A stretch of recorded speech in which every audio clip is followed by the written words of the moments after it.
Well, having some having some technical difficulties.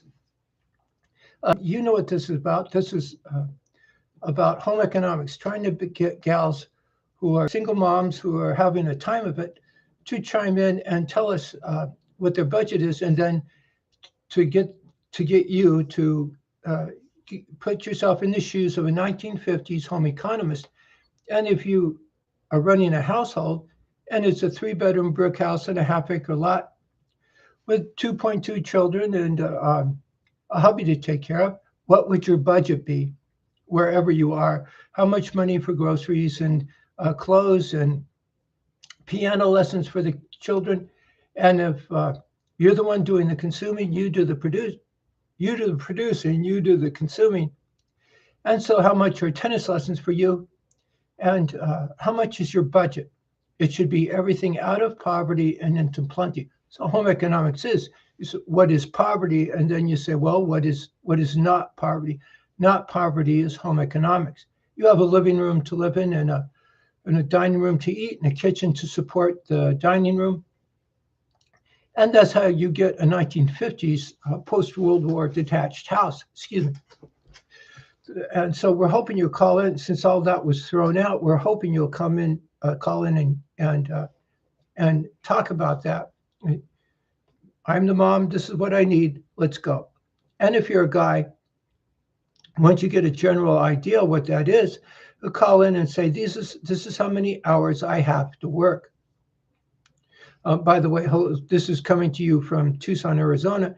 And right now, uh, since we're about 5 minutes late, the thing won't work.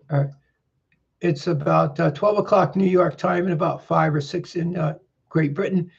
And so I hope someone's listening to this, and I hope you'll hear and pass the word. So if you have a nice group together and you have a good idea of what home economics is, and a good idea of how many hours a guy has to work if he has a job. A plumber is a job. A professional athlete is not a job.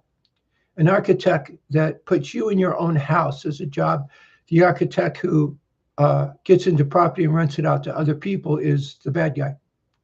And so we're hoping somebody will hear. I've been on for a few weeks now, trying to get people to listen. If I can find someone,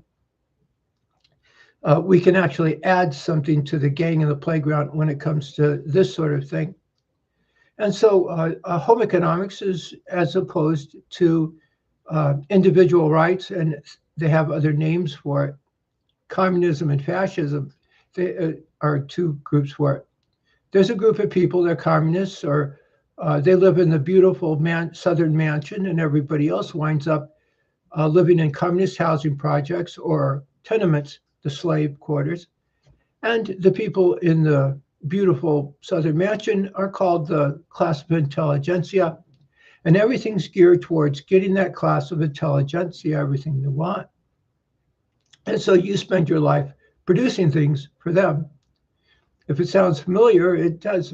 And a phrase from the 1950s, by the way, would say, you're the cruel, queer, atheistic, communist, and fascist, and you're a bunch of queer scoundrels. And there's something to that. In other words, there's no difference between the communists and fascists if you go out far enough. Excuse me. And it's all malice. The Catholic Church would call that satanic, taking things to its absolute extreme. And they know how to manipulate, intimidate, hustle, and con. And you have the classic battle of good and evil. The priest is on one side. The priest says, say what you mean what you say. Everything else comes from the evil one. And then on the other side, there's the pimp. And the pimp knows how to hustle, con, manipulate, and intimidate people. He attacks people weaker than them. He complains about people bigger than them. He is the Darwin alpha male. He separates the act of sex from the act of getting the gal pregnant. He becomes a tough guy. He goes and lives in the foothills, and everybody else produces things for him. Excuse me.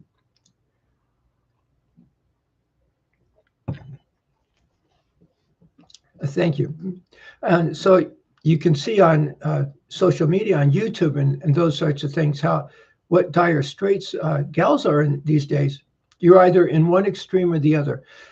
You're either living in the foothills and collecting rent from other people and being the class of intelligentsia, or you're in dire straits. You could just see them. What am I going to do? I have a 3-year-old to take care of, or a 10-year-old, and I work these ungodly hours, and my paycheck doesn't come close to making ends meet. I tried to do that here in Tucson, but just looking around, seeing what gals might need, such as rental apartments. A rental apartment goes for about $1,600 around here these days. One that's as small as can be, but still big, nice enough so that you would want a 3-year-old to live in it. And it's over the $900 month to put somebody in a child in a daycare center to watch somebody else raise your kid while you go work all day.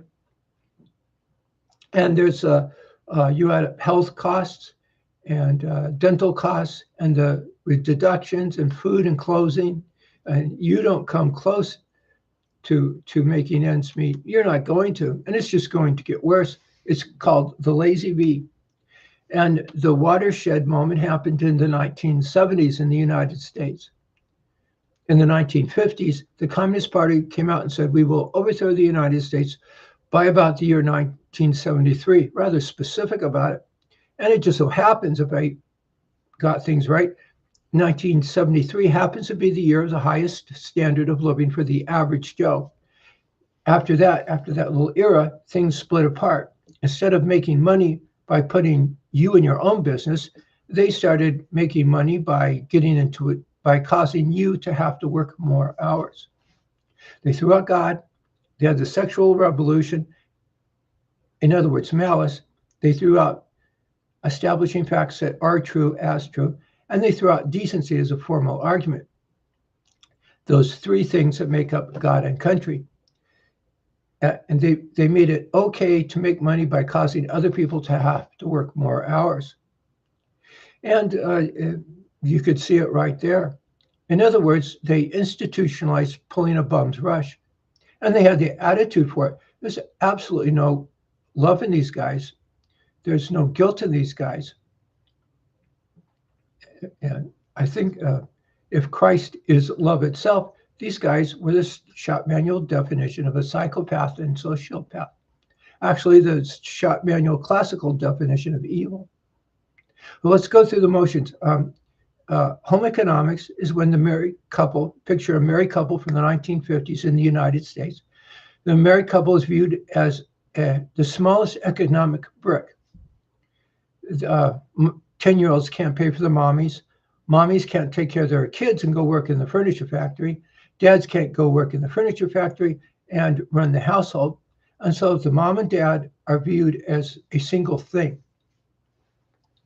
And so if you picture a 1950s house, and you can, if you're a gal, and you can find one to walk through, we'll walk through it. There's a living room that might be 12 by 20 feet. And it's comfortable enough to get you out of poverty, more than comfortable. You feel like you're no longer in poverty. And it might have a bedroom, and the bedroom might be 10 by 12 feet, and it's comfortable enough to hold 2 boys or 2 girls or something like that. And it'll have a backyard and maybe a garage. The garage might have a car and a little shop there. You get the idea. It's a unit, sort of like a mini farm. And you have a big American car that's equivalent to the farm truck, and it supports the house. And you have the summation of family units, and you have society. Let's go. There's a house. So you picture the house. There's a house. Now go out to the side. In the bottom, start with farming and mining. And above that, manufacturing. Above that, wholesale, retail, and repair. And above that, retirement, education, and recreation. Doctors and lawyers form a kind of lattice that holds it all together, and it's a Catholic priest that causes it to come into being to begin with. This is stuff that comes out of popes and monks in monasteries. It's a religious thing. It's those three things that make up religion. And there's a big catch. You have to practice virtues. You have to be the guy and gal who straightens himself up emotionally. And the truth of the matter is, to straighten yourself up emotionally is not a natural thing at all. And so there's a religious component to that. Something you hold as faith, so you do that. And so you straighten yourself up emotionally and you will the good of another person. You become a good person, then a good husband if you choose to raise a family, a good father, and then a good citizen, and then it spills into home economics. This is the world that everybody dreams of. This is a world where you end up with a huge middle class. This is a world that communists and fascists and all the other groups say they want to end up with, and in reality, they don't. In reality, all they want to end up with is themselves, the ruling class, living in the big house, and we, the proletariat, living in the farm quarter, the slave quarters. Excuse me.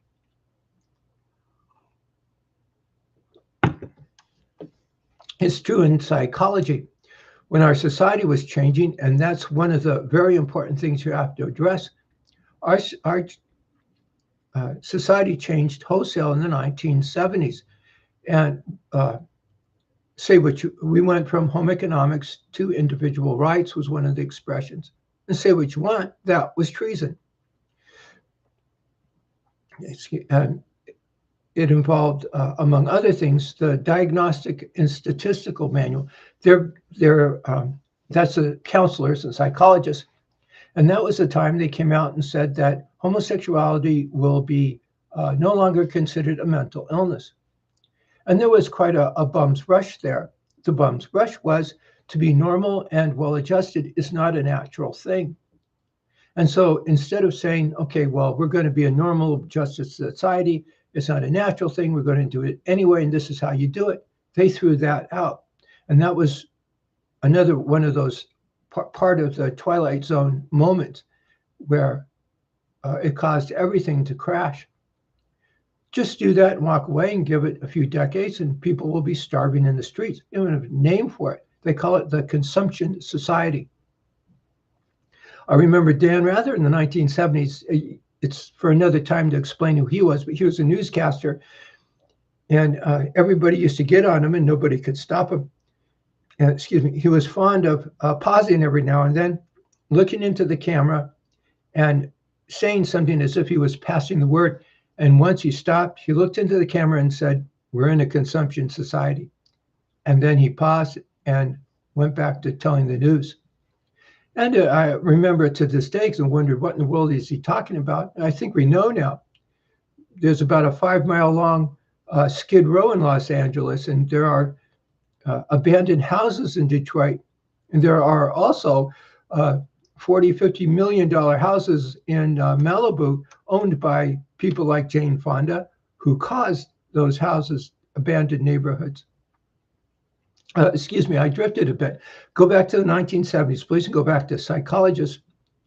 And there's the psychology of a human being. Both the Catholic and the atheist define mental illness as the normal taken into the abnormal. Short manual definition of mental illness. From a cold to the flu to pneumonia. The Catholics will say, hold on here, Joe, go backwards. Back from pneumonia, back to the flu, and back to the cold, back to being normal. And normal is normal, but not good enough. Without sounding too earthy, sit in a chair, fantasize about the gals until you become sexually aroused, or guys. Then open your eyes, look around, do it again, only this time, in your mind, you're fantasizing about actually getting the gal pregnant. And there you go. With a snap of a finger, you realize what original sin is.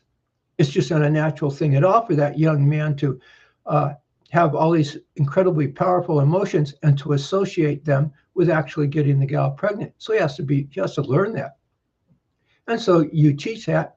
You also do the same thing with fear. Your attitude changes when someone says, you better be afraid of him, Bob. And the same thing with your environment. you grew up in a housing project in Chicago, or you grew up in a suburb, your attitude changes, and your attitude changes your environment as well. And if you add knowledge to that, there's a very famous phrase from philosophy: what takes away your free will? Fear, sex, ignorance, and violence. And then you still have some missing thing. Aristotle and those guys would say, okay, we know how to get a perfect person. We know how to, in a sense, wipe out poverty in the for realsies sense of the word, but there's still some missing thing. The truth of the matter is, if you don't have that missing thing, the logic is to go up in the foothills, be a psychopathic nut, let everybody work for you, collect their rent. And that's what happened. That other missing thing is Christ. Years later, if you ever heard a priest say, okay, if Christ really didn't rise on the third day, then the heck with it. And there's something to that. If you ever seen the disposition of a Catholic priest, or the priest in the movie The Exorcist, it's a completely different dip. It's something there that's absent in the Ivy League professor. And so there's something there. And that other thing, that's held as faith. That computer cloud of electrons, that's held as faith. And because you hold that as faith, you have a normal, well-adjusted person, as normal as they're going to get. You have a normal supply and demand curve. You have the home economist. You have a well-adjusted citizen. This society.